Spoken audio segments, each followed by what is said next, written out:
Shalom sahabat Rema yang diberkati Tuhan. Kita patut bersyukur bahwa pada kesempatan yang indah ini Tuhan masih memberikan kita kemampuan, kekuatan, kesehatan, dan dapat menikmati hari-hari dengan segala kebaikan-kebaikan Tuhan.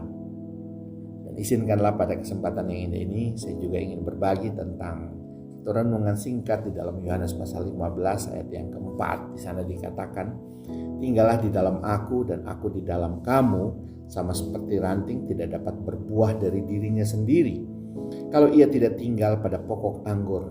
Demikian juga kamu tidak berbuah jika kamu tidak tinggal di dalam aku.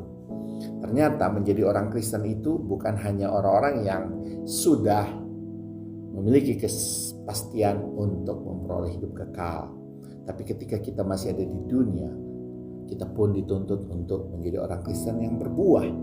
Oleh sebab itu, Yesus menekankan bahwa untuk berbuah ada 3 syarat yang saya temukan, atau 3 hal penting yang saya temukan dari renungan ini.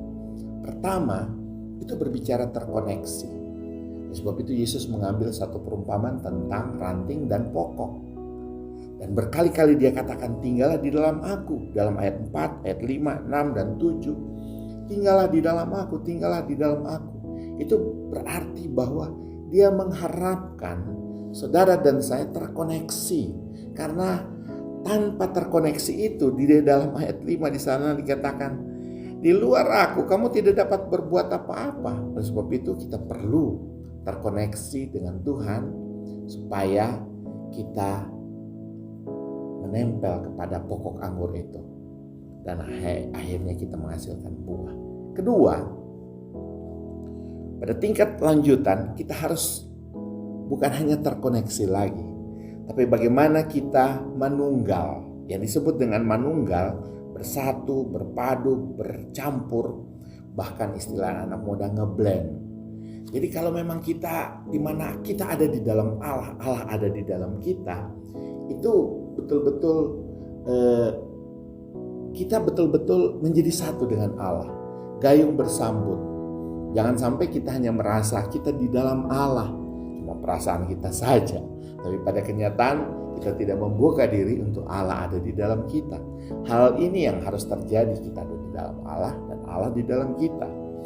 Karena itu di dalam ayat 5 dan ayat 7 di sana dikatakan, akulah pokok anggur dan kamulah ranting-rantingnya. Barang siapa tinggal di dalam aku dan aku di dalam dia, ia berbuah banyak, sebab di luar aku kamu tidak dapat berbuat apa-apa. Ayat 7, jika kamu tinggal di dalam aku dan firmanku tinggal di dalam kamu, minta apa saja yang kamu kehendaki dan kamu akan menerimanya.